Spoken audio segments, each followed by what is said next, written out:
अदालत की अवमानना के कानून की सेक्शन 2CI को सुप्रीम कोर्ट में चुनौती दी गई है। प्रशांत भूषण के साथ पत्रकार एन राम और अरुण शौरी भी इस याचिका में सह याचिकाकर्ता हैं। प्रशांत भूषण इन दिनों अदालत की अवमानना के मामले में फंसे हैं। उसी सिलसिले में ये याचिका दाखिल की गई है।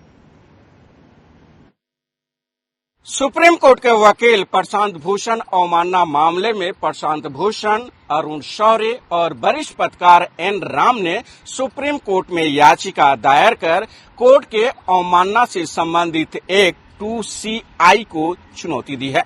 उन्होंने कहा है कि यह एक्ट मौलिक अधिकारों का उल्लंघन करता है। आपको बता दें कि इससे पहले सुप्रीम कोर्ट के 8 रिटायर्ड जज और हाई कोर्ट के 2 रिटायर्ड जज सहित कुल 131 ब्यूरोक्रेट्स शिक्षाविदों ने सुप्रीम कोर्ट को लेटर लिखे थे और कहा था कि प्रशांत भूषण के खिलाफ जो अवमानना की कार्रवाई को लेकर सुनवाई चल रही है उस पर तत्काल रोक लगनी चाहिए। यह ठीक नहीं है। आपको बता दें कि दशकों पुराने एक मामले में प्रशांत भूषण के खिलाफ सुप्रीम कोर्ट अवमानना के मामले में सुनवाई शुरू किए हुए है, जिसके बाद सुनवाई के दौरान उनके तरफ से पेश वकीलों ने कहा कि यह काफी पुराना मामला है और इससे संबंधित जो भी दस्तावेज है उसे पुनः देखने की आवश्यकता है, लिहाजा इस मामले की सुनवाई को टाल दी जाए, जिनके आग्रह पर सुप्रीम कोर्ट ने मामले की सुनवाई अगस्त तक के लिए टाल दी थी। अब अगस्त में इस मामले की सुनवाई होगी, लेकिन जिसके बाद जिस तरीके से सुप्रीम कोर्ट के ही रिटायर्ड जज जे चेलमेश्वर, मदन बी लोकुर, रूमापाल सहित अन्य लोगों ने पत्र लिखा है, तो क्या उसके बावजूद भी सुप्रीम कोर्ट इस मामले में सुनवाई जारी रखेगा, यह देखने वाली बात होगी। कैमरा पर्सन सोमेंदर के साथ गोपाल कृष्ण, स्वराज एक्सप्रेस, दिल्ली।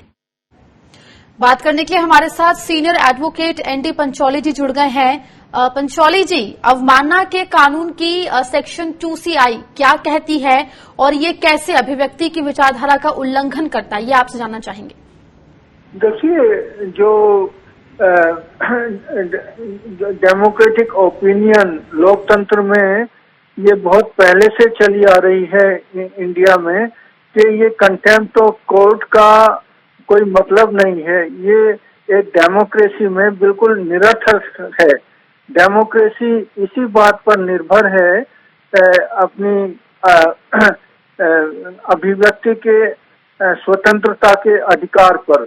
अगर उस पर अब कोई कंट्रोल लगता है या किसी तरह की पाबंदी लगती है या कोई कोर्ट का फैसले के खिलाफ कुछ बोल दे तो उस पर वो अवमानना का मुकदमा करें, तो ये डेमोक्रेसी में एक शोभा नहीं देता।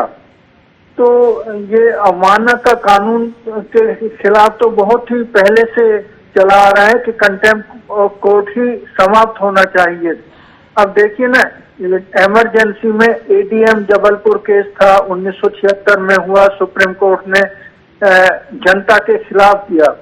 जनता में इतना रोष था कि उस फैसले का इतना क्रिटिसिज्म हुआ, इतना उसकी वो हुई, एक क्रिटिसिज्म हुआ उस फैसले का, और इसमें यहाँ तक कहा गया कि जो जज जिन्होंने ऐसा फैसला किया है वो कायर हैं, यह तक अखबारों में छपा।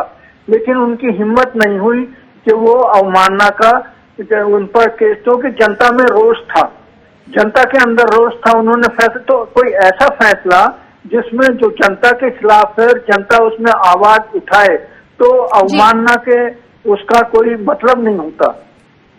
जी पंचौली साहब, सीनियर एडवोकेट प्रशांत भूषण अवमानना के जिस मामले में फंसे हैं, क्या उसे भी आप अभिव्यक्ति की विचारधारा के खिलाफ मानते हैं? देखिए, उन्होंने जो कहा है उसमें वो करप्शन का सवाल, एक चीफ जस्टिस थे, मैं नाम भूल रहा हूँ, उन्होंने कुछ साल पहले खुद कहा कि करप्शन में के जुडिशरी में बहुत करप्शन व्याप्त है। तो जुडिशरी के खिलाफ, करप्शन के खिलाफ आवाज उठाना, तो ये तो एक अभिव्यक्ति की आजादी है ना। तो ये बहुत ही गलत, उनका जो केस उन पर चल रहा है वो बिल्कुल गलत है। वो अभिव्यक्ति की जो अधिकार है उसका उल्लंघन करता है। जी पंचौली जी, बहुत बहुत शुक्रिया हमसे जुड़ने के लिए और बात करने के लिए।